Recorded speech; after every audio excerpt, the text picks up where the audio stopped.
O Estatuto da Criança e do Adolescente completou 31 anos no Brasil, um marco que garante o direito à vida, à saúde, à alimentação, à educação, ao esporte, ao lazer, à profissionalização e à proteção ao trabalho. O Estatuto também reforça a dignidade, o respeito, a liberdade e a convivência familiar. Nele também fica determinado que família, sociedade e poder público são responsáveis por esses direitos. Até que o Estatuto da Criança e do Adolescente fosse uma realidade, estava em vigor o Código de Menores. Só que ele tinha um outro caráter, né? Ele era um caráter mais assistencialista, protecionista e mais conservador.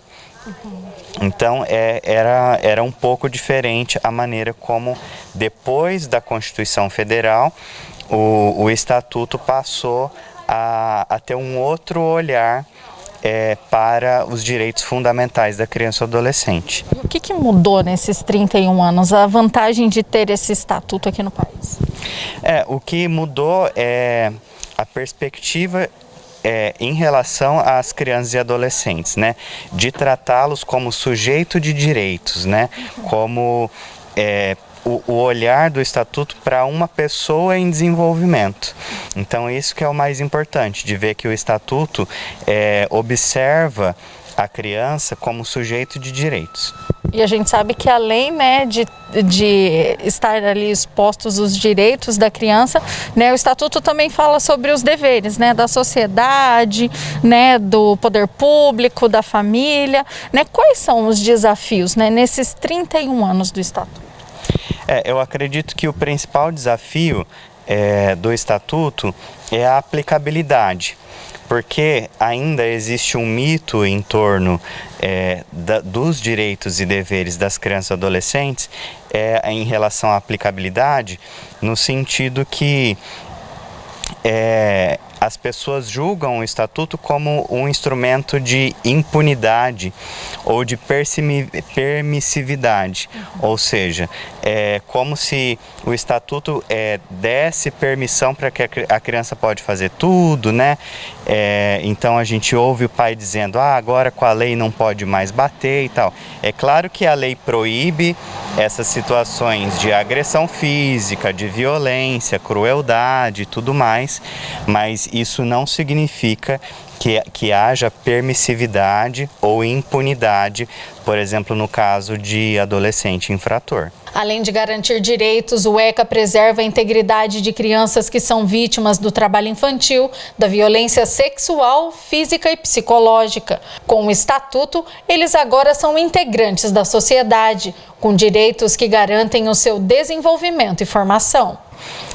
Reconhecer crianças e adolescentes como sujeitos de direito, como pessoas que estão em desenvolvimento, a partir, né, de um cuidado especial.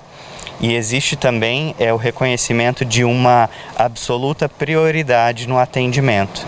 Então isso é um avanço muito importante que confere também o que já está estabelecido na Constituição Federal, né, no artigo 227. Rogério, a gente vê que foi a partir da criação do Estatuto da Criança e do Adolescente que a gente viu o surgimento também de outros órgãos de proteção à criança e ao adolescente, por exemplo, o Conselho Tutelar, né? Exatamente. Então, com a criação do Estatuto, também foi possível a criação dos Conselhos Tutelares, que é o órgão que garante o efetivo cumprimento dos direitos e zela pela proteção dos direitos das crianças e adolescentes. De acordo com a Unicef, ter um Estatuto da Criança e do Adolescente no Brasil significou muitos avanços, entre eles o registro de nascimento. Dados apontam que em 1990, apenas 64% das crianças foram registradas já no primeiro ano de vida. Em 2013, a taxa chegou a 95%.